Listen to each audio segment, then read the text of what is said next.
for us to get things started. Thank you all for being here. Really excited for today. We get to interview two really prominent figures in the graffiti community, Sterling and Kel. And we're very excited that they're here. We're going to talk to them. So Eli is going to perform here shortly. So relax and enjoy the show. Go Bennett!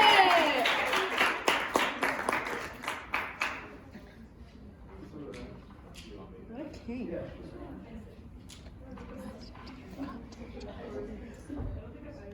Hi, everyone. Yeah. We're gonna see how this goes.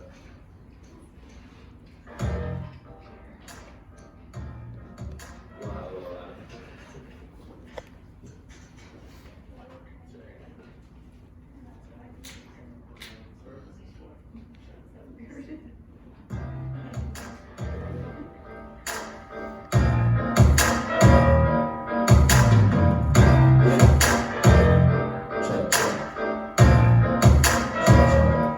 Catch me on the rooftop, chillin' with my dudes, not worrying about who's got what it was a his time. Catch me on the flip side, flexing on my wrist side, sailor when I fit dead pants for the kicks. I'm probably gonna see you in the morning, probably gonna leave when it's snoring, probably gonna make things right, probably not. I was talking to course, man, cut you off like in the book. She ain't make you believe you're in court, man, and nigga like without a warrant, man. This hard flow is a part of this. My little shake up your mind, living a lesson up with some public sense. March and sense on the MIC, all this shit on the MIC. Every two my bitch growing me. Hopefully this new song bring fame a little more close to me. My bands with the rest I'm spinning, with jeans with a haze like tea. Yeah, I don't really like to admit it, but all of you kids wanna act like me. All of you kids wanna rap like me. All of you kids wanna trap like me. All of you kids want owners and rulers and money and seats up on TV. Probably will not happen. Rapping in the backseat, in the studio is probably where you'll Catch me on the rooftop, chillin' with my dudes, not worrying about who's got what it was a piss time. Catch me on the flip side, flexing on my wrist side, sailor when I sounds really good.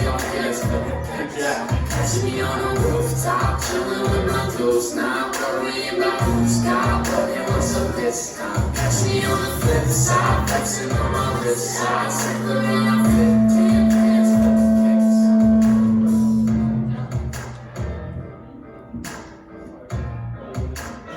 Break. Make me wonder what I would be if I didn't discover this talent that's giving me this comeuppance. I love it. Think about you in the middle of the moonlight, getting tools like it. It's too nice, but it's too nice to be like this. I'm off on hyping and sick of making all the hype. So I write this to make something that they gon' fuck with.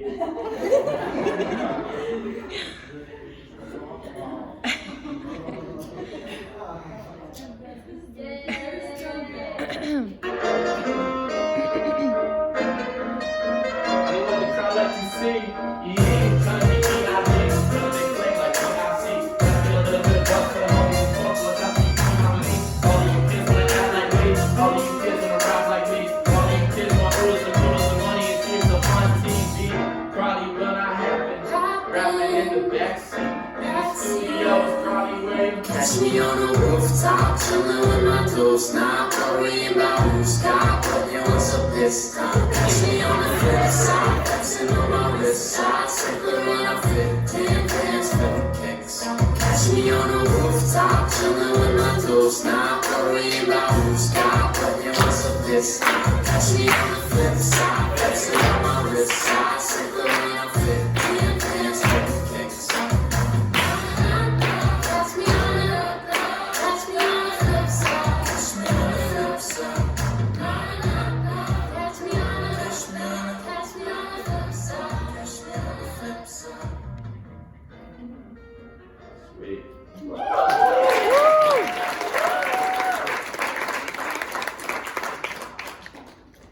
Good work, guys. Alright, so we won't use the mic. Okay, so we're gonna ask some questions and then we're gonna kind of open it up. So if anybody has any questions throughout, we're gonna just say them. Again, this is a part of our FYP Brown College Taking It to the Streets, arts activism and street art. Why don't we invite our guest over to sit with us? Oh, yes. You right there. So, first we have the amazing Sterling.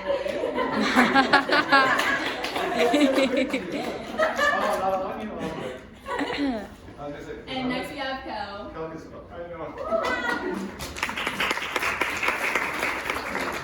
Alright, to start, do you guys want to give like a little introduction of yourselves? Like, when did you start writing and what got you interested in graffiti? I feel young. It started in late 1976, early 1977. One of my classmates used to write, and I used to see it on the subway, and I thought it was kind of cool. They didn't really quite understand it. And then the more I became friends with these kids, I started to learn more about the rest of that world. And I got kind of intrigued and addicted to it. Never stopped. Cool. So, normally we feel really old because of you guys. Now I feel it. So I was born in 1973. I'm just a little bit younger. I'm a little bit younger. Just a little bit. But he's a pioneer, so this is the generation I looked up to. It's interesting to say, which, just a second. So you were how old when you started writing? 11, 12. Okay, really important to know that. So I started doing graffiti in 1994, maybe 94, late 93, 94. I was already 21, 22. That's when I started writing. Huge difference in terms of when we started. I was introduced to graffiti in the 1980s, probably around 82, 83 Beach Street, 82. Oh, there was Beach Street, there was, Breaking 1, Breaking 2, right, Boogaloo. right. That was my introduction to graffiti. These are, if you Google them, cool movies from back in the day, I really strongly suggest you watch them. Because those movies are based off of his generation of graffiti writers. It's like, kind of like they were trying to emulate Yeah, what yes. poorly, but what they thought they were doing as kids. And then, so, poor emulation, poor copycat. I see this movie, we don't know each other, obviously, right, at this point in our lives. And then I want to copy what I see in the movie at 12, 13. But I don't even realize who I'm trying to copy. So, what's interesting is my first introduction to graffiti is 12, 13. I try it for like a year because I watch a movie and I want to copy what's in the movie. And then I stopped doing it for probably about 10 years. And then I started again 10 years later. And seriously get involved in graffiti as something that stuck with me for 20 years. So there's a huge difference between the pioneers and the people who started graffiti and when they started versus when my generation even started. And it's funny because some of us are close, we're close in age, some of us, but some of my peers have been painting 10 years longer than me just because they started 10 years before I did. But that's important. It's really something that if you watch movies or if you look at a lot of documentation that's out there, there's these big time gaps because of small things like that. That's because it was born in the US, you know, like where it started in Canada as a Canadian graffiti. We only caught wind of that probably like 10 years after in terms of popular culture. Well, television, you know. Yeah, exactly.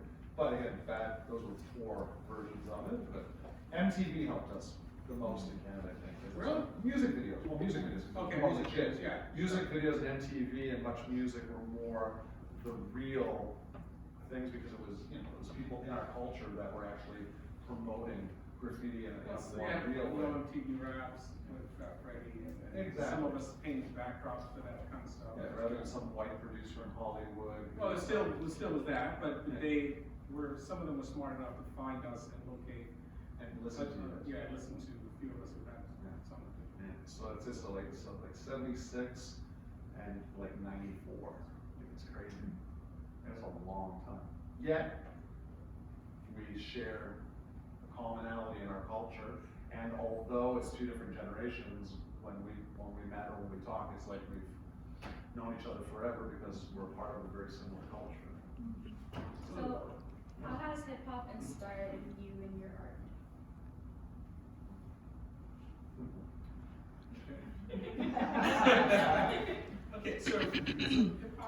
a newer term that's used to kind of describe what's happening in the building. Right? And yeah, MCs rapping, DJs playing music, B-boys and B-girls dancing. And then someone said, call it hip hop. It's not so much that hip hop inspires me. It's more about the different people that I know that come from that, and then the new people that kind of continue to enrich that community further, and they actually become the catalyst to kind of inspire what else is going on, whether it is creatively, with their dance, with painting, political statements and things like that. So it comes from various sources. So I wouldn't call it necessarily from hip hop, so to speak. It's more from the community itself. Yeah, and see, I'd say the same thing. I would say more it's youth culture, counterculture, counter-youth culture at the time, maybe. So people tend to throw graffiti, hip hop, and all that stuff into one barrel, very much like the movie Beat Street, I just referred to. It's kind of like it all throws it together, when at the time those things were all kind of their own. They were all very separate. Graffiti, for the most part, was kind of the way, the channel of communication, essentially, where you would get to know where the cool party was because some graffiti writer was friends with the DJ or the MC, and they created the flyer for the party, and then everybody came to the party, right? And things like that. Or they wanted a T-shirt or a hat or a pair of shoes painted on something. And so for me, it would have been more skateboard culture, and it would have been punk rock, hardcore music, and hip hop as well in there. But it would have been a whole different movement, which was all youth culture at the time. It was all different movements of music, but they all shared that form of communication. There was always a flyer that had to be done. Somebody had to illustrate it, so somebody knew about where the show was in a community center or in an apartment or something like that. So all of those cultures kind of played a role. And what's important to note is like a graffiti writer goes to high school, right? And a hip hop artist goes to high school, and a hip hop artist goes to high school. So if New York is really interesting for me, and obviously Randy's from there. But like when I think about all the hardcore groups that I listen to, and I'm like, when I think of things like Beastie Boys, and like back in the day, early 80s, and then doing a track with like Slayer, which is heavy metal.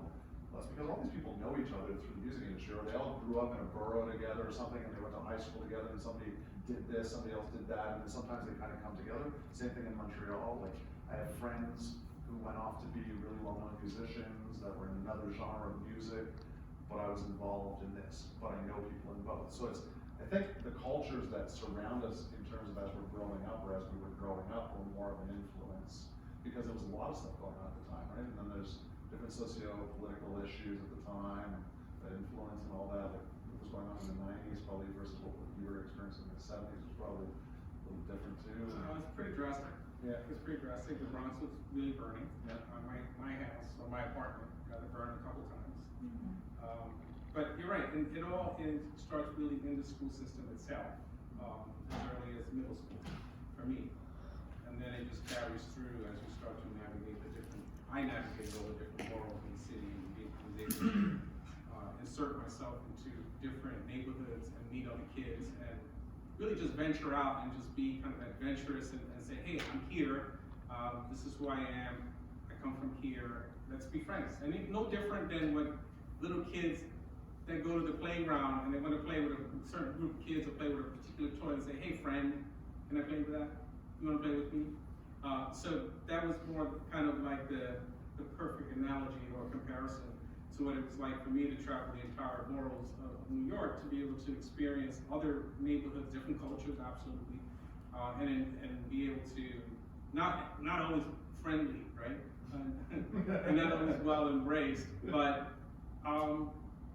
certainly accepted and then given the floor to be able to present myself and be heard, and in some cases enough to know whether or not I should stick around more or not, in that sense.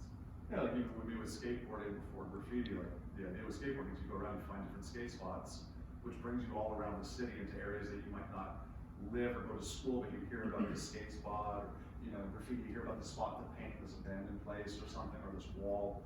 And what happens is you go out because it's part of your culture, and then when you're there, it's only natural that you're either gonna run into other people that are doing it already and are part of it, and then you become friends with them, or in some cases you run away from them, or you chase them out. It's, you know, depending on what Well, they're depends. doing. I think that before it gets to those kinds of confrontational situations, there's always a period where, like, kind of the honeymoon, right? Yeah. They're feeling you out, you seem like a good person, you seem chill to hang out with, let's go here, let's go there, you kind of prove yourself. Yeah. And then it's somewhere in that journey, it becomes a moment where they're like, okay, you're not really from here, and you don't belong here, right? And in different ways, they actually explain that to you, right? Thanks for visiting. Right. Get out of my yard, is that the term? So to speak. That was one back in the That's day. one. Well, what's interesting about those cultures is, I think, because of what we were into, it made us go around. It's sort of like MCing. You know, getting into a cipher, going into a club, going into an open mic night or something. You're gonna end up in a cipher or a circle, or you're gonna end up in an open mic situation where you're gonna be with people that you didn't know, and then all of a sudden you're gonna, I was like, oh, that was really dope when you just dropped, and it's like, oh, that's cool, your flow's really good. And then all of a sudden you become friends with somebody who you didn't know, and then if it gels, it gels. If it doesn't gel, it doesn't gel. Maybe one night you're battling, or one night you're writing a track together. You know, it's like, it's sort of the same thing. Maybe one night you're out painting together, or maybe one night you're out with your crew and you're running from the guy that you met a month ago. Yeah, it's very similar. Yeah. It's very similar. But I mean, but it's all part of just youth culture, I guess, and or you know, just community culture, whether it's adults or kids. I mean, still at our age now, we were talking about that before. Like some people that we know, it's okay to hang out with them for a bit, and then sometimes you're just kind of like, well, you know, don't have a ton in common other than this, Right.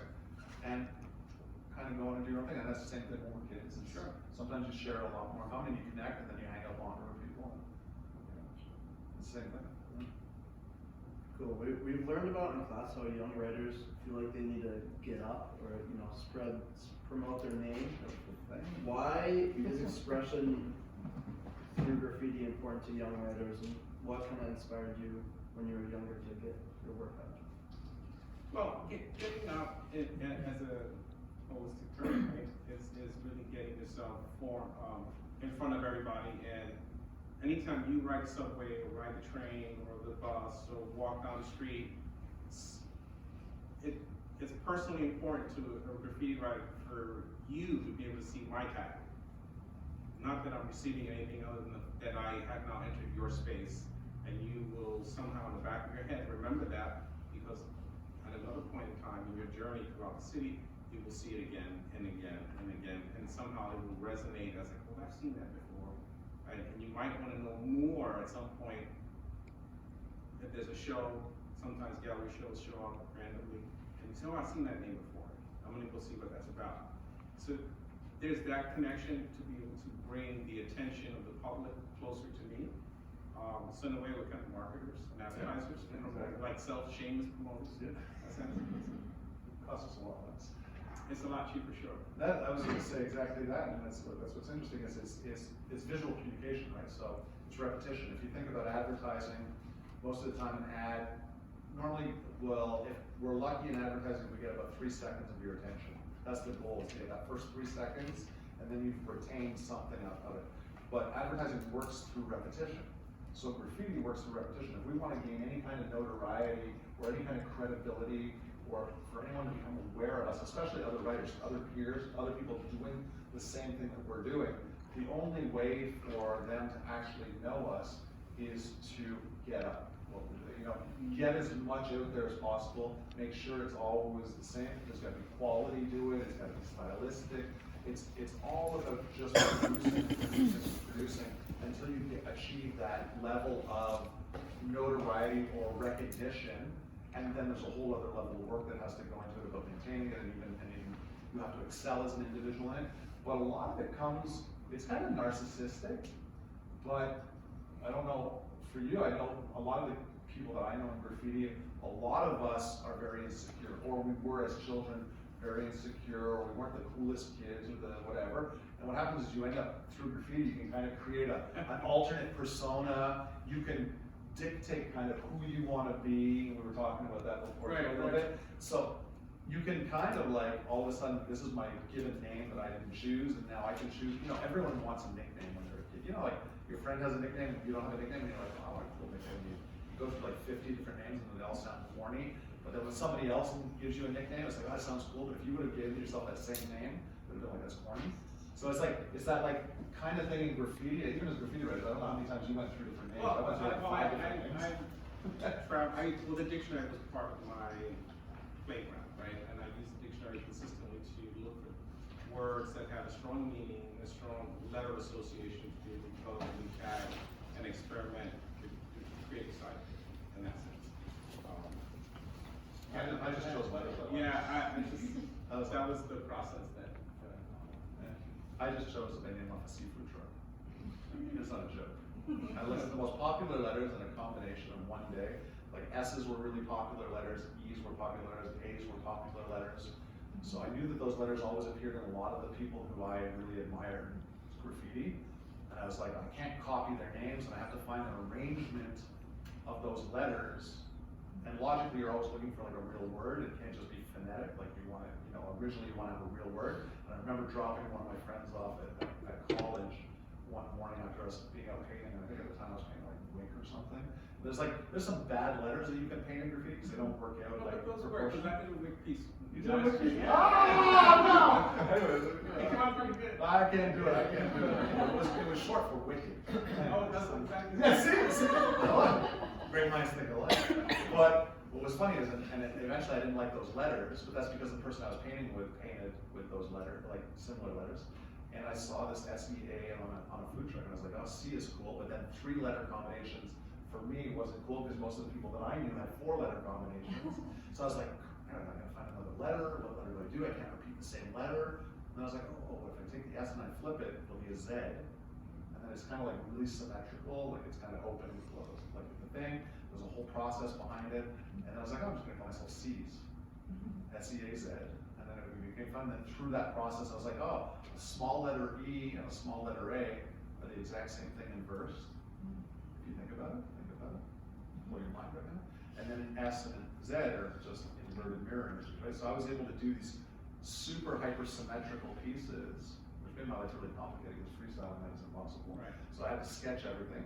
So, but like that whole process of going through identity, choosing an identity, then becoming that identity, and a lot of it's just based on insecurity, like acceptance and like wanting, like I chose my letters and my name because I wanted to be accepted by my peers, because if I chose the wrong letters in my opinion, or the wrong combination, or the wrong name, I'd be considered a toy. Like the name Well, I think is we're all silly. toys in general, right? We're definitely all toys. We all start out from that very small point of view, and the journey to locate or land on your signature. It's like when you play basketball. You go to the basketball court and there's a everybody playing, and you're not very good. Typically, they're gonna not include you, right? So writing was the same thing. If your tag wasn't very good, regardless of what it said, Yep. you were basically dismissed in that sense. And so you try harder and harder and harder to be not so much accepted, but to just be better than everybody else. And for me, it took on a bigger meaning because it was like, okay, well, I'm gonna be better than all of you at some point. And I believed it, and I consistently worked at it really hard. And ultimately, yeah, it did become fairly good. And I did some very elaborate work that, in a sense, kind of covered up many trains. And when you paint large trains, you're inherently gonna go over everybody else. Everybody gets faster, right? So you start to then develop a bigger presence. So getting up becomes more important in that sense. And then now it's like, I'm the one in that sense. What's interesting about your generation, and correct me if I'm wrong, in the 70s and 80s in New York, it was super competitive. There were a lot of people that were tagging. Not a lot of people were good or recognized, but Right. it was very common in terms of like youth culture or. It was a really highly competitive environment. Every borough had its 4 or 5 crews that were really prominent and really great at what they were doing. Some of them worked as a team, some of them worked in isolation. So it made it very difficult to excel without in some cases even copying some of the stuff that other people did, or being inspired by other people did. I mean, that was one of the benefits of meeting everybody in school, right? And then meeting them outside of school and becoming friends with them and venturing into these neighborhoods, you start to learn more about the whole game that's out. And that pushes you better. It pushes you better. And whereas in like Montreal, when I started writing in the 90s, probably in terms of graffiti writers, from all of Montreal, what were like almost 3 million residents of the greater Montreal area, 40 people doing graffiti in Montreal? Not so competitive. Easy to carve out a niche for yourself, but about 40 people doing it seriously, whereas compared to what you guys were. Well, it was, I mean, there were times where we had a train station called Rice Corner. And Rice Corner was 149th Street in Grand Concourse, on the number 2 and 5 train, and upstairs on the upper level of the 4th train. That platform, on any given day between 2 o'clock and 4 o'clock, housed easily 50 to 60 riders from throughout the entire city. And everybody would come there, knew to come there to meet each other, sign each other's book. You went over my piece, now we got a problem. And so there's all kinds of things that happen there. And there were many times that I would arrive and both sides of the train station, which was flooded with all these kids from all over the city, coming to meet each other and just watch the trains that were going by, because those are the 2 most prominent train lines that show the city. It was a showcase, right? So you had all the real big famous writers in there. It's a big gallery, sure. Yeah. It's great. It's in like in Montreal, we don't have a subway system that's above ground, so the work didn't vehicle, right? You had to travel to the work. So us, it was abandoned buildings. We had these walls of fame that we called them, and they were different abandoned building areas, and you would have to go and paint on a weekend or something, and you would hope that while you were painting in this courtyard, that maybe you would run into somebody else painting, and that's how you would meet them. And sometimes it would be a handful of people on a Saturday, or maybe you'd end up 5 people in there. You would meet people one by one, and a little bit by little bit, but kind of that whole adventure of graffiti. There's this whole romantic kind of, like, there's good and bad with every cultural movement. But part of what, for me, what was really fun was that exploration, that like adventure, that like the unknown, who are you gonna meet? All of these things were like trying to figure out who that person is. I see that name everywhere. There's a lot of people talking about who that is and what that person looks like, where they work, or who they are. There's rumors everywhere going around, and you're like, is it true? Is it not true? And you go on these cold leads and try to track down this person because you want to meet them and like get them to sign your book, or you want to do whatever. And then you're like, oh no, they don't work there. It's like a dead end. It's like a dead trail. And you're like figuring out, and then one day you run into them out of the blue in an abandoned place, and you're like, oh, you're so and so. It's like, oh, it's so cool. I've been following your work forever. So there's like this really like nostalgic kind of crazy guy. I mean, the first time I met Randy, I was like, I know Kel's work. I'm like, of course I've done it in graffiti. Seen it a million times. And I'm like, you're Kel. I'm like, that's crazy. I'm like, that's nuts. It's like, it's just weird. It's like, you're that person. It's like, and I have tons of documentation of your stuff through books and that. I've looked at it a million times. Never thinking that maybe I'd run into the person or meet the person, but then meeting the person and having so much in common in terms of experience and all that. And having our own perspectives that might be a little bit different coming from different places, but like for the most part, it's like, it's just kind of like makes sense, you know? It's like when people share a similar experience or they're involved in a similar culture, so it's kind of interesting. I guess the goofy, geeky kids or the not so cool kids finally find themselves later on, and we get to do cool things like this. So one thing that we talked about in class, so we discussed the French artist J.R. and how he strives to influence like public perception throughout his work. So even though like the intent of an artist, of a graffiti writer, isn't necessarily to like draw attention to an audience, is like public perception important to you and your work? I mean, today it is, right? More so because there's a little bit more evolution involved in it. I think early on, not as much, mostly because it was all self-centered, was all focused on me and what I wanted to do and who I wanted to become, and then my influence among my immediate peers, and then everybody else who I kind of dragged along on adventures and convinced them, well, let's go over here and paint a bunch of trains here and let's drag them over. So I had people like ragdolls in a sense, going here, back and forth, and the idea was not so much to abuse people, but just I want to get up over here on the L train in Canarsie in Brooklyn, then I want to go to East New York and do the J train, and then You have I'm a going to go. car, but I don't. Well, no, actually, because we walk a lot and we use the subway. So there's a time where the back and forth, as tiresome as it may seem, was kind of important because it gave everyone who decided to follow whatever I thought was a cool idea and a place to go paint an opportunity for them to also get up, right? Which was kind of important. In the bigger scope of things, my primary mission was to get up, but also to get up as a group of people and be able to everyone comes up at the same time. Not everybody's gonna be great, right? And I didn't feel like I was like the best, but I had an idea and I wanted to drive it as far as I could to make everyone feel, hey, we can be good too, right? And that became kind of a bigger part of the mission. So later, it became more interesting in the sense that, okay, so now there's all this political climate going on, there's more information, and a little bit more educated about things, so it takes on a different meaning. Early on, not as much. Even though I did pay attention to it, but it was all about what I wanted. Yeah, I think for me, similar thing, right? Like we used to roll with our crews, like crew thick, right?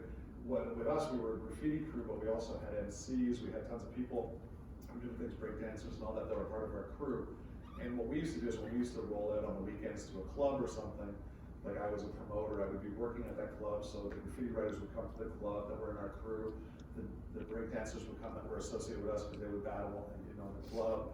The MCs would come, it would be an open mic night, so whoever was repping us in our crew would be there to MC or something. And we would roll as a crew, we would advertise the crew, we would promote the crew, we would promote who we were. And it wasn't necessarily political, but it was maybe more like, it started off as being more like borough kind of centric, like meaning like let's promote our neighborhood and all the people from our neighborhood. And then we started to get people from different neighborhoods, and then I was like, well, you can't really just promote your neighborhood because it's like you come from everywhere now, so that's really the crew, culture, and political.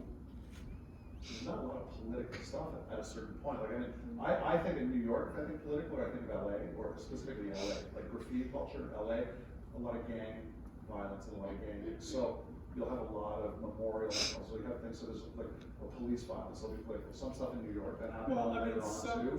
There was a very small layer of politics that seeped into it, not necessarily into my work, but some of the other guys that I knew, like Lee or Dez, they did stuff that was a little bit more politically slanted, a little bit more intelligent to kind of create an awareness.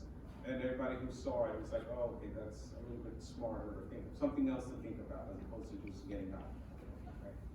And I think for me, instead of using my name to promote something political or to use it politically, what I did is I started under pressure with a bunch of actors. So I started a festival, which was a political statement because it was about promoting the culture, promoting our peers, demystifying what some people thought or who people thought graffiti writers were, because it was very easy to label. It's like, oh, it's a bunch of 15-year-old kids that are troublemakers or gang members. It's like, no, I'm like 23, I'm a security guard. It's like, I'm going out vandalizing, yes, but I'm got a full-time job, I'm well paid, you live in a house. It's like, white kid from the suburbs. It's like, I'm not a gang member. I was in gangs when I was a kid. Now I'm older. 22, I'm an adult. I don't do that. But a lot of it is like stuff like that. I think it's interesting what you're saying, but like I was thinking for myself, like don't you feel like the person is political, like maybe you were doing it for yourself, but a lot of people doing it for themselves becomes, to the eyes of the government, a social problem, or to the eyes of people who are walking by the streets, like, oh, who is doing that? Who is vandalizing? So with the person, like at first you maybe were not doing it with this intent, but like a lot of people, or you yourself doing it for yourself, has an impact on the society, and then it becomes political. Like There is a layer of subconsciousness there that does apply to that political thought, right? Pretty much, I can say as a broad statement, most of the kids that I wrote with came from a very similar background, both economically depressed and everything else along with that.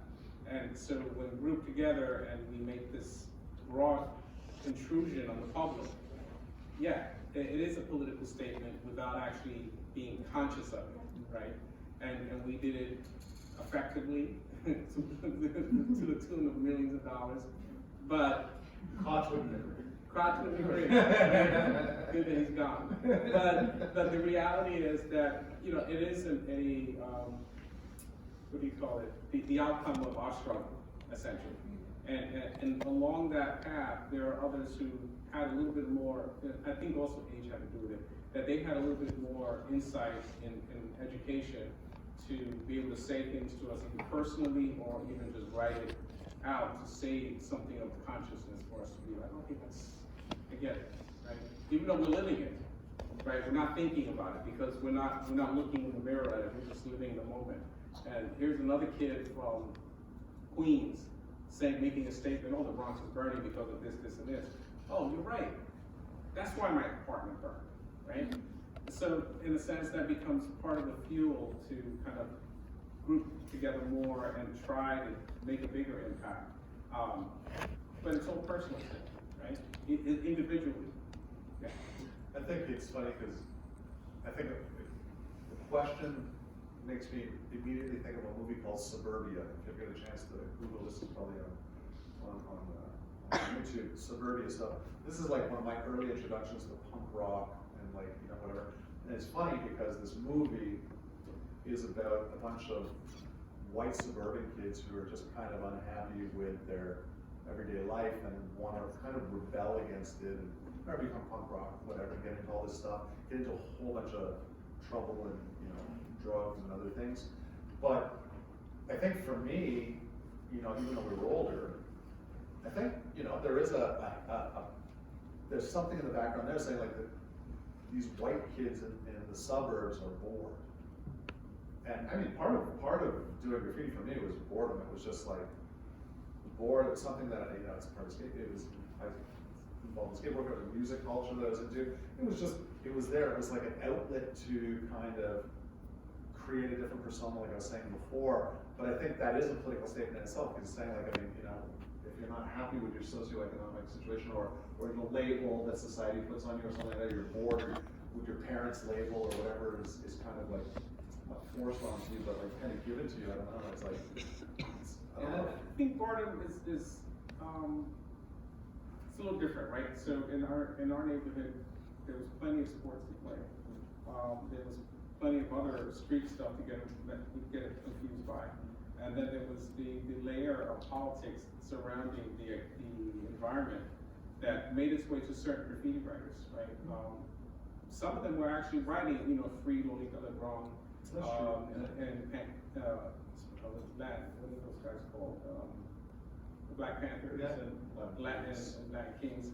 And those kinds of messages were actually being related to the public, but also to all the graffiti writers in the community. So when we saw them, it was also an awareness that also created a call to action that kind of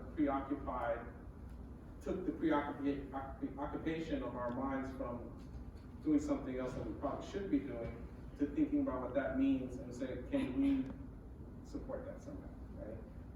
And that became part of that whole thing.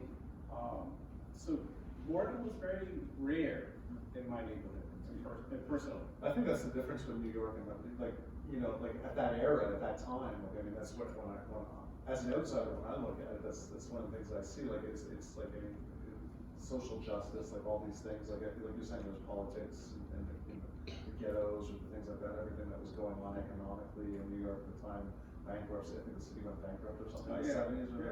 Like, you know, me as a kid in, you know, middle class white suburbia, it's like, you know, I played hockey for 10 years and soccer. I had tons of things to do if I wanted to do.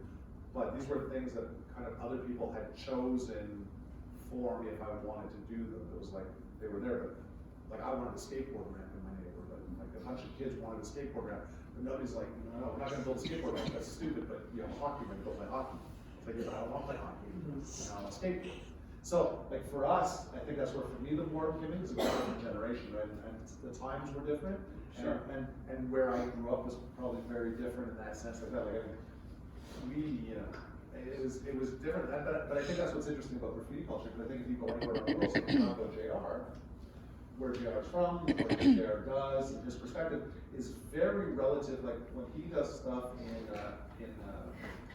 where did he do most of the stuff in? South Africa, before Brazil. So he started a lot of his stuff in Brazil, in the shanty towns of Brazil, like the poor areas of Brazil. And one of the reasons that was documented, that I've read a lot and all that, was he started doing that to give a face to the poor people in the barrios, because the government, nobody cared about these people, these kids, people were dying, gang violence, all this stuff. And he wanted to give them these faces, so he made them larger than life. And it was like a whole project for him. And then he went into other areas that were going through similar situations of repression and things like that. But he's also from a completely different generation, right? He's from the generation of social media, whereas we didn't have it. Like, he had trains. That was his way to convey messages to some degree. I'm like generations after that, it was totally different. We still didn't have the internet, but we had magazines. We had other things that we were vehiculating things through. And then JR's generation has social media, and then Banksy has, our generation, nobody would have thought from his or mine maybe to make a movie. Banksy's making movies, and he's making political statements through movies.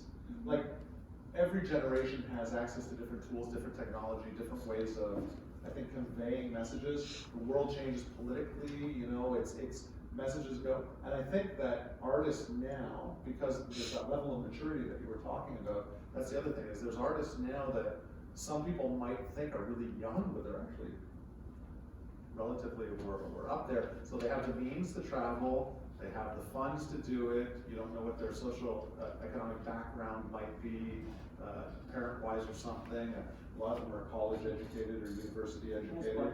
So they've traveled around the world a little bit, already to go to school. They've had access to things, it costs money to go to school, so families have to have those means. There's opportunities that are there, but those people still have to seize those opportunities and still have to do something with it rather than just riding on it.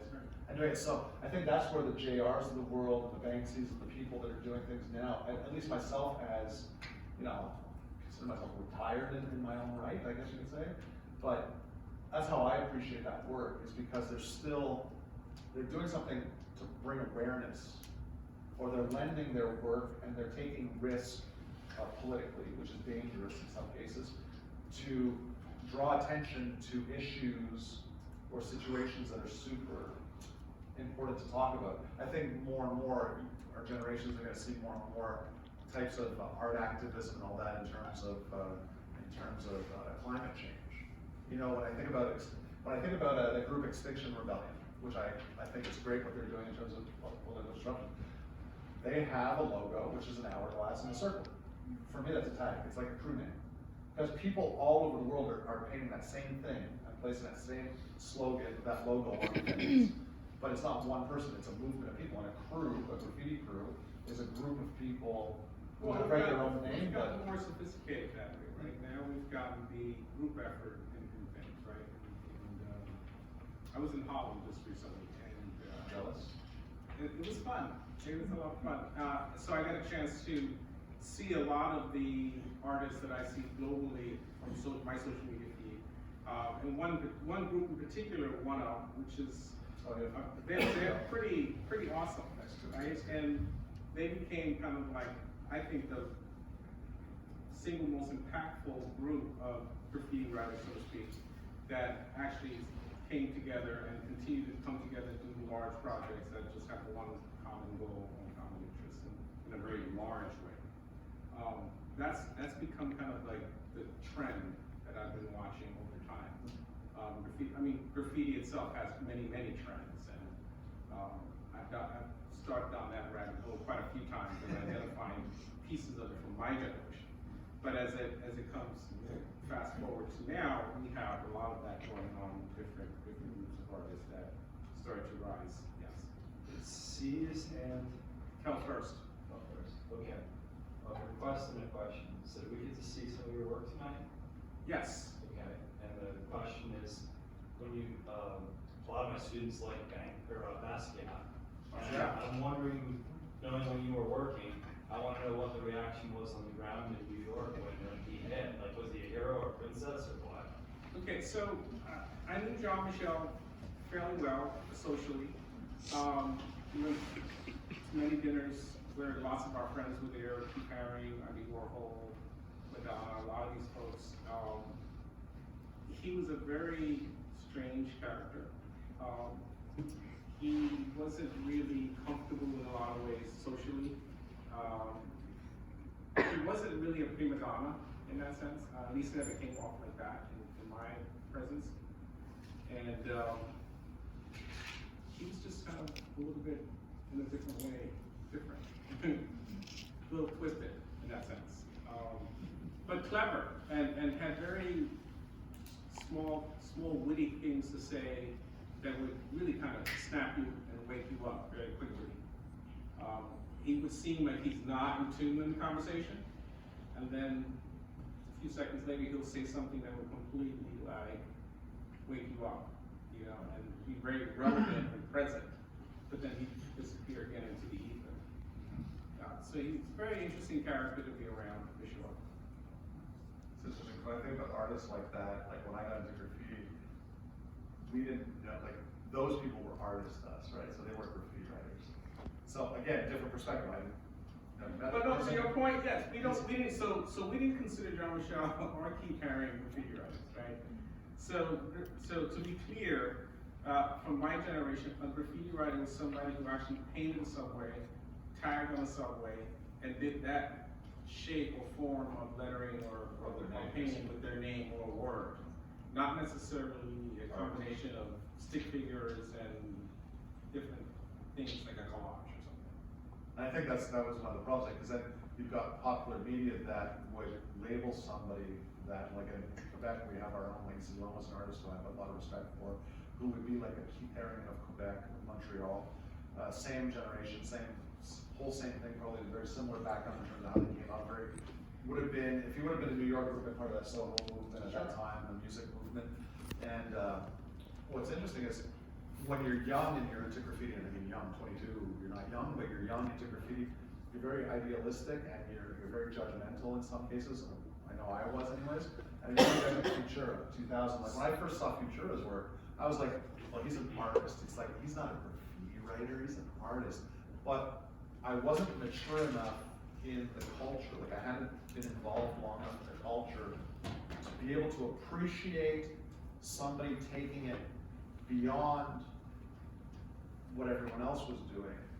Today I have the maturity, and a long time ago I came to terms with that, meeting Lenny and all that, and talking to him, and I was like, wow, and I fully told him to his face, I go, I used to rail on your work, like I used to say like you were not a real graffiti writer. And I want to tell you that personally because it's important to me, because I realized that I'm wrong, and I was wrong. And I have a lot of admiration for what you do, because you are in another world. The Jean-Michel Basquiat's and the Keith Harings were in their own world. They were doing their own thing. They were closer to maybe the music and the art scene than even graffiti writers were. Well, it's okay, so I have a very different experience from that, right? Mostly because my group of friends were part of that whole downtown scene, and that downtown scene included them in particular. So there was lots of art, lots of music, lots of fashion stuff going on, and so in relation to my graffiti family, right, all the guys that I wrote graffiti with, they didn't really fit there, right? They would come through it, they would not necessarily stay long enough to become kind of indoctrinated.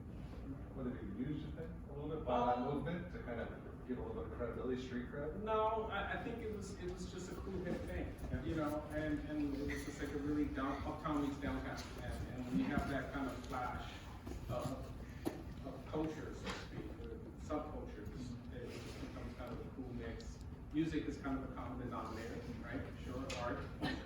John Michel not being recognized as a graffiti writer, but because he definitely wrote all over the city and people recognize his art, and he had cool art shows. And his art shows, you would come and you could eat well, drink well, carry on, everything's super cool and kind of really open-ended and embrace it. He embraced everyone. Him and Keith Haring really embraced everyone. So you can come and hang out with those guys and have a cool time and not feel like, oh, I gotta come out of pocket. Yeah. You know, that's gonna cost whatever. And it's not, it was never like that. So in a sense, if you became kind of more friendly with those guys, you would then not have, you would have a really cool social life. Yeah. Which is very different than just running around the trains all over the city and just being basically a tunnel rat. Well, they were more of a rock star, right? They were more of a rock star lifestyle, art rock star. Yes. Yeah, it's a little bit more art rock star. Every movement has, like the Banksy's, like Banksy, you know, Banksy, nobody talks about who he is. Like, the reality is, he's like the Madonna, or, you know, whatever, of street art.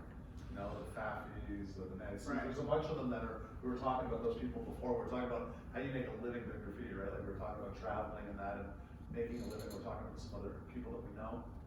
And then when we're comparing to some of the younger generation, like the new generation, how those people are actually like living off of the cult. Like they're making lots of money, they're paying their mortgages, they're traveling, they're getting, other people from some generations are traveling the world and able to do what they want, but aren't necessarily living, like our generation, like some of our generation's not the same. Like I know people, my generation started mural companies. So they have established businesses, they paint, they get to travel, they pay themselves a salary, they hire other people that work with them, and it's a business. They design firms or mural companies, other people go on conference, some of us It's go. evolved quite a bit. Yeah, it's changed.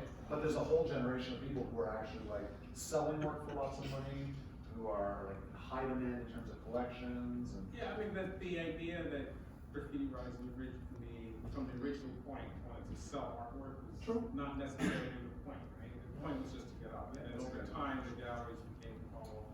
And it was, you know, the Keith Harringtons and the Kenny Sharps and the Basquiat's that actually open those doors. Not as much open the doors as much as they opened our eyes. Oh, yeah. Right? Because they're like, hey, we're making work and we're selling it. Come to my shop. Come to my show. And then you show up and you're like, oh shit, how much is that? You know? And then you find out it's like, oh wow, I can paint that 5 times real fast. Right? And then, so you start to do the simple math and it starts to make sense in some ways. And some people kind of follow that pretty extensively. Sure. We learned a lot about like mentorship in the graffiti culture and the impact of that on writers. I was just wondering if you've had any experiences with mentors in your careers and what impact they've had on you. Absolutely. So if I can honestly say that I wouldn't be the caliber of graffiti writer that I am without the impact of lots of different writers, from the experiences of traveling to all the different neighborhoods to building the friendships with Dondies and people like that, that really, they're 1 or 2 years older than I was, but they, besides age, they also had a certain level of maturity that I didn't have. I was still kind of the wild rugrat who ran around the city, and they were more kind of the mature, kind of laid back, smarter, and they were able to kind of basically impress me with their life wisdom, so to speak. There's lots of those guys. From a personal scale, there's from a graffiti style, people like Knock, who's another pretty impactful person. They're guys that inspired me, and they're also guys that I sat with even in lunchrooms and at high school, where they would literally sit with me and say, hey, this is how it's done, and these are the people who you should know, and there's so many names that I could just label off a bunch of them. You probably don't know any of them, but they were really important and significant. And I think that when you get to this point where I'm at, you're not going to get there by yourself. You'll never get there by yourself. I don't think that this is a fair assessment at all. I don't believe graffiti as a whole is a me thing as much as I can sit here and kind of elaborate. I did all this work and I spent all this time and I mentored a lot of different writers. It's because of everybody else before me that I'm able to do that. It's because of that I can sit here and say, okay, I'm basically part of a we community. You know, we are the community. And wherever I go, I'm going to talk about the Knocks, the Dondies, the Parts, the Chains. There's so many of these guys who are super, super talented. A lot of them are dead, in jail, drug addicts, who knows? They're dying every other day. I'm hearing about somebody who was fairly significant and had a big impression in my life died. But their work carries on, and it's inspired me, and it continues to inspire me, and it's stuff that I want to talk about. And it's the reason why I continue to be probably the biggest graffiti fan in that sense from my era. But even outward, right? Like I appreciate all the new artists and the super cool stuff that they do, and the way they're able to like execute 16 shades of yellow, right? I had 2, right? It was yellow or pale yellow, and that was it. High pressure Rust-Oleum? Yeah, I mean, so it's a big difference from where I came from to now. And I've had the pleasure to help a lot of other writers. You know, so my footprint in the whole world of graffiti in that sense is pretty significant in the sense that I help a lot of guys, and you know, selflessly, I don't claim credit for what they do. But there's work that they've executed that I did the drawings for. And you see the work, it's very obvious, right? But what they did from that point forward is quite spectacular in some cases. People like Asim, you know, I mean, like there's a lot of writers that had an impact on me, and then I had a lot of impact on them. I did everything myself. No, you know, and I think that's what Kel said is 100% right. Like, you could say that you've done things on your own. There are people out there who have egos big enough to really say that they've done their own craft. But that's just not real in graffiti culture. Like, there's no way that that's a reality of graffiti culture. Like, I mean, I wouldn't be where I am had it not been. And these are people who, you know, much like Kel was saying, people who don't have a quarter of the recognition I have are far better artists or graffiti writers than I am, and I'll ever be. Stopped painting just because life came about, and they just, you know, families and other things. But to this day, who I still admire more than I admire my own stuff. But nobody would ever know when they talk about me, about these people. And it's extremely important as a true, and I mean, I believe that there's all types of graffiti writers. There's purists, there's real hardcore graffiti writers who appreciate the history and the culture, and who will talk about their peers, and they will talk about their people. Those are the true pioneers and the real people in graffiti, and who do more. It's not about the work that they put out sometimes. It's about, we're kind of like some of us become, with our notoriety or our visibility, we become like these, the story keepers. We have a huge responsibility to make sure that we correct the wrongs of certain documentation, or even if we can't correct it, make sure that names that haven't been mentioned get mentioned. Like, so for myself, like, I mean, I wouldn't be where I am without a writer named Flo, who was considered the godfather of Montreal graffiti, and who just simply met me one day in an abandoned building who I had been trying to track this person down for a long time. And literally, you know, has been documented in books, saying he's still my friend today, actually, but has been documented in a book saying, like, the only reason he ever painted with me was because I was English and everyone else was French, and I had a car, so I could get around from point A to point B, which is okay with me, because that's kind of what graffiti's about. Is he, in exchange for learning from him, who was at the top of his game and me being nobody at the time, that was the give and take. That was the exchange. Is I had something that he needed to get around, to get all city. He was willing to bring me along and allow me to go all city with him and ride off of his notoriety, and let me watch him to learn how to paint and be better, and evolve. And then it was always like, then you've got to figure out the next step yourself. And then, you know, like writers who I know from around the world, whether at a certain point where I got like kind of stuck in a rut where I was doing the same kind of lettering all the time, I couldn't like snap out of my thing. So another writer who I knew, you know, a lot of people write in our books or something, somebody else did a piece and did my name and their style. And I was like, oh, can I like work with this? And then the other was like, hey, you can take that, it's cool. It's like, you could mess with it, here's how I did your S and all this and that, you can add a bit here or a thing there.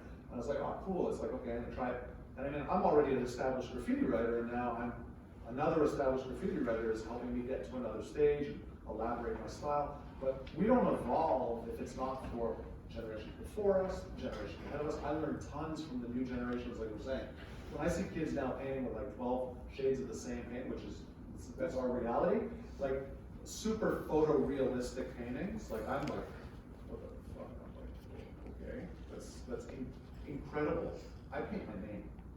It's like, that's good enough for me, and I do it clean, without drips and whatever, but these people are painting shit that's like, it's a photograph on a wall. And I'm like, you used how many cans of that color to do that shit? I'm like, I don't even understand the layers that they're putting in. But that's their culture now, that's their reality, that's how technical it's gotten.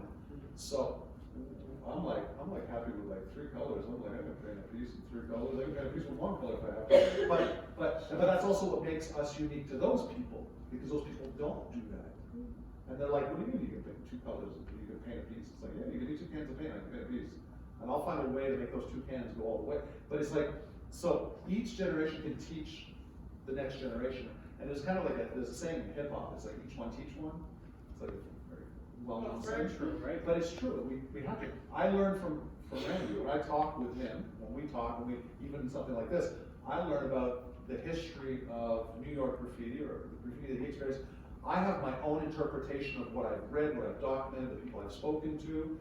So I have a perception of it, but when I hear it firsthand from somebody, that allows me to be like, well, okay, well, maybe I misinterpreted, maybe this wasn't right, and so it's like, that story keeper shares with me, I share with the next generation of kids that I'm dealing with, and then I can correct maybe a wrong here, or this, or that, and it's like, we all kind of like share and participate and evolve together, whether it's through our style of painting, whether it's through the stories, whether it's through the history of the culture, documentation, like all of these things. Doing this with you guys, it's important for me, I know it's important for Andy, like, because we get to share these experiences, and who knows what you guys might write about, what you guys might research, what you will or won't question. It's important that everyone's kind of armed with the tools to think critically and question and talk about the JRs. And why is JR doing what he's doing? Why is that important? Why is Basquiat important? Why is this person, how did each person contribute in their own way to a culture? And I can tell you, when it comes to peer mentorship and things like that, there are people who hate my guts, or I hate, who I consider mentors. Because no matter who they are as individuals or people, I can criticize, or I can comment, or I can dislike them, or something like that. But in terms of their work or something, I can really admire what they do technically or something. So I can still learn from those people, and I can do something positive with that experience. So there's a lot of, it's a really interesting culture, because it's really, as you mature, I think that's the key part of anything in graffiti, right? Because there's a lack of, at the beginning, a huge lack of in most cases. Sure. There's a huge lack of maturity in our culture.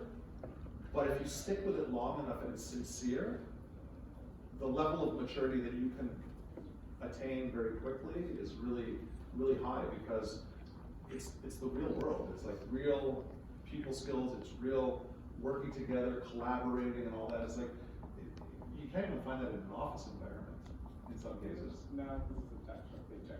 Yeah, it's true, it's true. It's kind of like I was saying about very much, I was just very, very curious about like the big process. So where do you think like gender comes into graffiti? I was just like, you mentioned recognition, and I was thinking like, is that recognition? I don't see female graffiti writers. Oh, yes. Is it the problem of recognition, or is it an issue of general society being like very reductionist, and like women not getting involved with the graffiti community not being very welcoming? Well, if I say C, is C is male or female? So forget I I'm would C's. immediately associated with a male, and that's the problem. Okay, so that's normal, right? I think there's some things. It's normal, but okay, so to your point, it is a very male-dominated community. But I will say that even before I started, there was a large population of female graffiti writers that were actually really good, and they are documented. Not necessarily by the larger documentarians that came out with like Henry and things like that, but there are books on it, and it's been a kind of a growing segment of the community where mostly I think spearheaded by Lady Pink, who I happen to know really well, she and a lot of the younger girls that she works with, and they've been nurturing that. And actually, there's a Canadian woman, Lady Fever K or something like that. I'm trying to think of her real name. Anyway, so she's another one of those like newer generation female graffiti writers who's mostly more on the creative side, and she's getting together with larger groups of girls that are starting to create their own community, known crews that they just specifically do their own thing, and it's not just flowers and stuff, right? I mean, it's graffiti, but it's also very different. Well, they'll look at the shapes and letter forms in a different way and interpret it completely like not how I would do it. And that's not to say it's bad, it's just not something I would do, right? Because I come from a particular school of writing, right? But they're very good. I mean, they're really smart, and the work is clever in terms of it's executed, but they're saying the way they use the paints and colors are really smart. So there's a lot of attention going in that particular area. I don't think it gets enough attention, honestly. And I think a lot of that has to do with they have to, the female graffiti community themselves have to do something to create their own showcase, to not be overshadowed by what the guys are doing. And because the guys come in and it's just all about us. And just, that's just how it is. So, yeah, I think it's interesting because if I think about Kel's generation, so talking about Lady Pink, so Lady Pink, this is 80s, 70s, 80s, right? So she chooses a name, her name is Lady Pink. So it's very clear that, and in theory today, I wouldn't make the statement. 1980s context, right? Lady Pink is a lady. Today, Lady Pink could be a guy. We know that, it could be, or somebody who doesn't identify with gender at all. Point being that back then, hip hop dictated a lot of that too, because MC's names were like, she kind of played on a little bit of that. Well, yeah, there's a part of that, right? So, I mean, you have different MC girls like Roxanne and all those, but they still had a lower visibility factor compared to the guys. Yeah. And they start to get more visibility when they actually single themselves away from the guys, right? Which is, to my previous point, that's what I feel that the graffiti community that's essentially ran by girls mostly should be doing, to be able to get their own recognition and their own space to be able to identify themselves. I guess where I was going with that, which I agree fully, I guess where I was going with that is like today, so now a new generation of women in graffiti, we'll say, you have people like from the 90s like Tribe. That's not gender specific. Mad C. Mad C was probably one of the most prominent female graffiti writers in the world. In terms of technical graffiti writing, she blows away probably most of her male counterparts around the world. Like she is at a level that, like, I mean, she's at such a high level of and again, this is like, so she's a graffiti writer. Again, graffiti writer, in my opinion, is a non-gender term. It's just graffiti writer, which I like because it's non-gender specific. But there's that perception. There's probably a lot more women, and we're graffiti writers, we come from the culture. There are probably a lot of women painting that we're not even aware are women painting because they're not choosing gender-specific identities in terms of what they write. So you'll have someone like Fafi or Miss Van. So Miss Van, it's a woman from France. But if she just wrote Van, you wouldn't know. But the work that she paints is very, again, I'm very careful how I say this, but she paints very figurative female characters. So one would assume, ignorantly, that she's a woman. Because the work speaks in a certain way.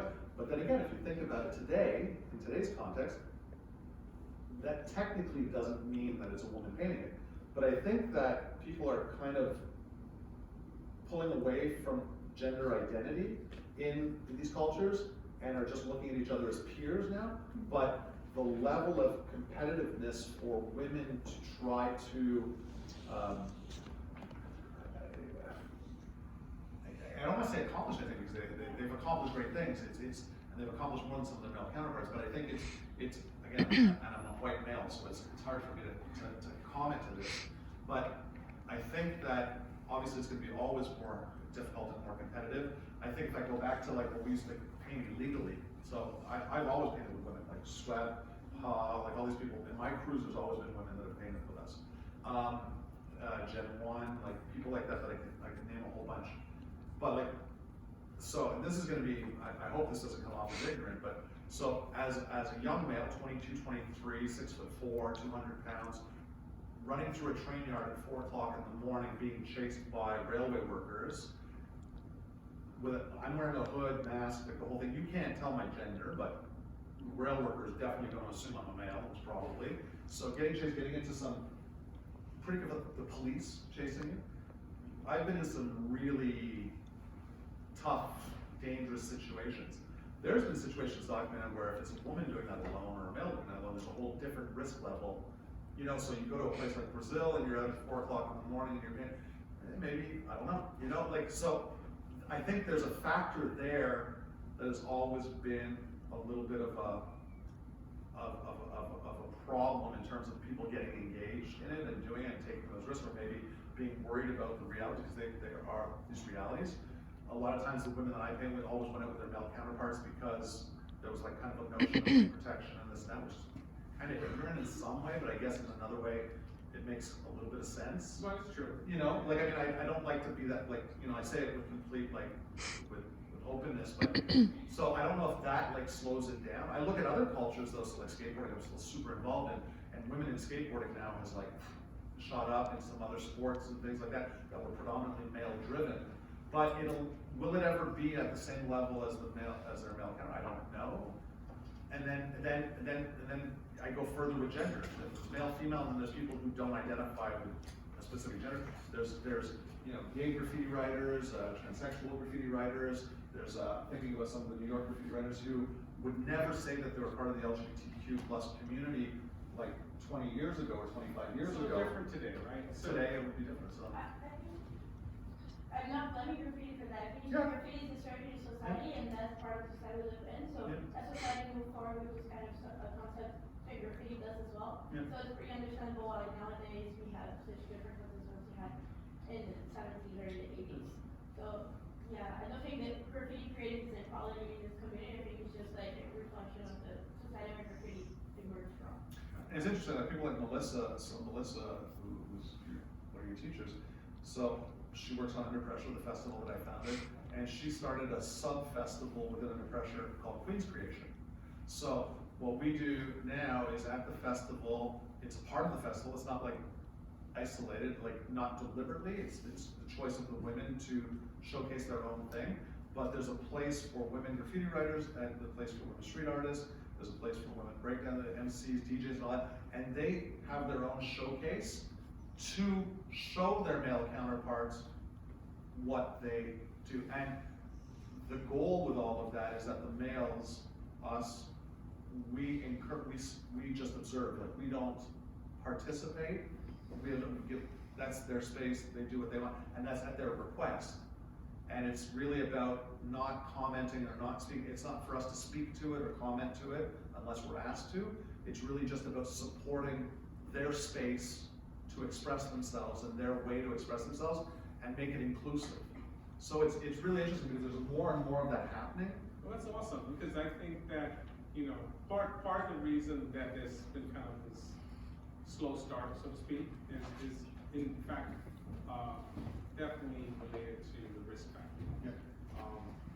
But I think now that more and more that risk factor is not an issue. Yeah, with street artists. Right, because now it's more of a legalized form of creation, right? And if you go to Wynwood, in Wynwood there are really large murals for many blocks that are created by female artists. And some of them are street writers, some of them are graffiti writers. Well, when I see like someone like Mad C, and like I just saw a video recently, she just I forget where she did this. She did this huge mural, huge wall piece. It's graffiti though, but it's like I don't know, it's like 20 stories high. I'm like, good for you, girl. I'm scared of heights. I ain't getting enough of that. I ain't even trying to do that. So I'm like, all the power to you. But it's like, it's really, I think, the culture, I think if they're, what's interesting is when it comes to parody, gender parody, or that whole notion, I think cultures like graffiti, cultures like skateboarding, certain music cultures and all that, like punk rock or things like that, what's interesting about it is if there's gonna be somewhere where there's going to be that kind of space to really just kind of blow the door open and just kind of take it, I think these cultures are the ones that would be the more open and accepting in some way, even though they might not seem that way, versus like when I think about the business world, when I think about politics, and I think about how my counterparts, my colleagues have to struggle for credibility versus me, and they may be even more credible, but just because I'm a white male, I have more credibility than they do. So, like I try to be as aware of that as possible in everything that I do, but what I like about graffiti culture and all that is that if you're just good at what you, and I've always been a very strong spokesman. I'll never be the guy who pops out and has been, because you're a girl, you're good for a girl. It's like, you're my peer, period, and you're good at what you do as a peer. It's not about giving, so like, you know, even like the Queen's Creation stuff and all that, it's not about, oh, look at what these girls are doing. No, these girls still participate with the males, they have their own thing, but they also are involved with the males. So they shine just as bright as any of the other people doing it, and it's their choice where they want to integrate and how they want to do it, or if they want to collaborate on a wall with people or their friends, and like, they can do whatever they want. And at a certain point, like when people look at it, some people don't even ask who painted it or whatever, but sometimes we'll point it out, be like, oh yeah, that's like a collective women artists, or that's, people will be like, what? And it's like, well, why not? So I think it's important to make room for all of that, because I think the conversation is the most important thing about that. And I think it's come a long way, I think, since the days, and I think it's fun to see women not necessarily choosing identities that are gender specific to them. Like, I have a lot of admiration for like the Mad C's and all that, because even when I first saw Mad C's work, when I first saw it, I didn't know Mad C was a woman. And when I found out she was a woman, it didn't change anything for me, but I was kind of blown away, where I was like, wow. I was like, cool, just got schooled, like, perfect, and that's proof of exactly what I believe in. And so things like that are really fun. It's yeah. Alright, so one of the readings that Melissa gave us is called The Faith of Graffiti by Norman Mailer. And he writes of graffiti as a movement in which you never dream of painting over the blank and empty modern world, but the authority of the city. Can you speak on that?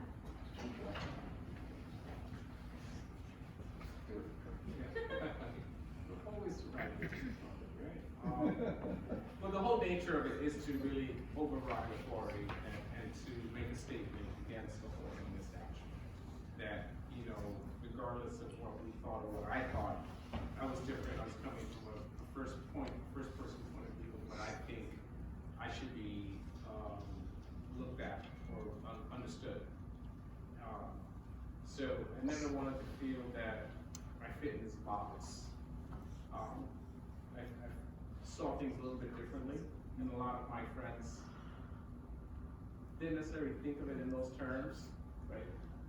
And depending on which ones I'm talking about, the evolution of these individuals, you know, could be seen like a lead, for instance, or a crash, where they actually really found their path and they were outside of the normal confines of where we started from. Right? For me, it's always been, you're fighting authority in some way. If you're writing on a surface that doesn't belong to you and you're intruding on that space so everybody else is being intruded on, you're making a statement. So if you're gonna make a statement, you should think about it a little bit, right? So this is all after the fact, right? So now, as a kind of an artist in that sense, thinking about it a little bit more deeper instead of just, oh, I'm just going to be a rebel and just tag up under nice wood paneling, right? That's not really cool. You know, why do you come to my house and run over nice wood paneling? You got wood paneling? No, actually, dating no. it. It's dating it. I don't actually. But yeah.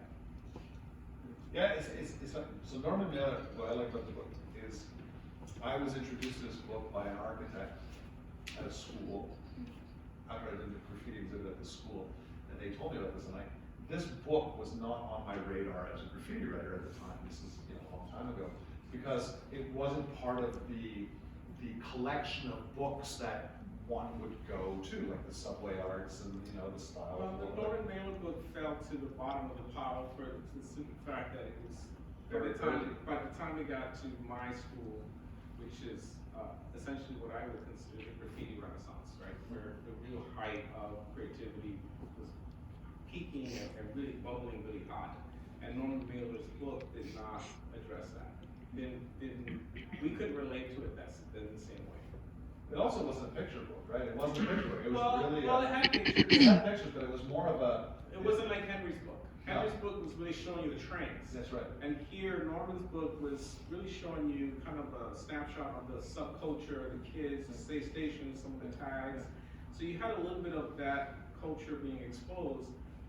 And it wasn't until later I got to appreciate Norman's book, right? And I was like, I gotta have that for just to The have collection. The collection, right? Yeah. I still don't have it. Oh, no? Yeah, I lost it a bunch of times. Lend you mine. Yeah, you won't get it back. No. But that book was definitely important for a lot of reasons, right? It was like a mirror. It showed me what I looked like at 10, 12 years old, running around the city, right? Those little boys were my friends.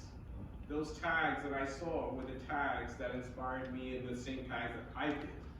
So in a sense, it had a really important piece in my life in that sense. But it didn't become a real coveted document until much later, because it was easy to dismiss once you start moving very quickly through the trains. Although those guys are not like that, right? They didn't evolve to this level. They're not doing the entire subway train. They're not doing, so there's a measurement of success that kind of dwarfs that, which is kind of ignorant, right? Because in the end, here I am, and I think it's a very important book. And I've had it in my hand several times in my lifetime, and I've lost it every single time. Somebody took it. Somebody take it. But see, that goes back to that maturity thing that we were talking about, right? So, I know for myself that when I was younger in graffiti and my level of maturity was much lower, I wanted picture books. I wanted things that were very quickly validating. Like it was like I wanted to see pictures of his train. I wanted things. It was more like a museum. Those books were my museum. I wasn't going to go into a gallery and see this, so I had to see it in a book. Something like The Faith of Graffiti was very academic. It was it was an anthropological approach to it. So, and he was focusing, like he's such an eclectic person, right? So, focuses on architecture, focuses on urban planning, focuses on anthropology. So, I mean, this is a big concept. If all you care about is writing your name and seeing your name in a picture somewhere in color, but as you grow older in the culture and you start to reflect on your own roots and your reasoning and why you do things and how you perceive public space and all this, that book is really relevant.